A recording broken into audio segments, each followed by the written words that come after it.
My name is Lauren Stewart. I've been following Lani for a while. I've been listening to her podcasts.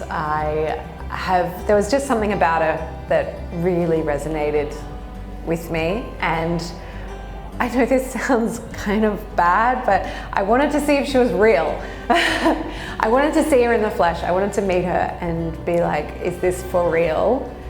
Because I really look up to you and your thoughts and ideas, and I want to know that it's a true person behind that, and getting that connection today meant a lot. Yeah. I feel this strange sense of clarity. Lani's very good and was very good in that workshop at catching the thoughts right as they're happening. The whole, don't say you don't know, you do know. And I have been feeling all of it's when she's talking about all the things, and when the women are talking about all their experiences, it just makes you feel like you're not alone.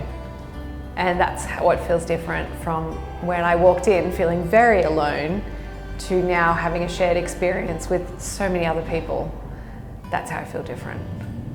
I'm not this person that will be like, I'll write some feedback or give a testimonial. I'm like, oh no, they don't really want to hear my thoughts. I'm just going to keep them to myself. So this, sitting here right now and actually putting myself on camera for this, is probably the most badass thing I've done today.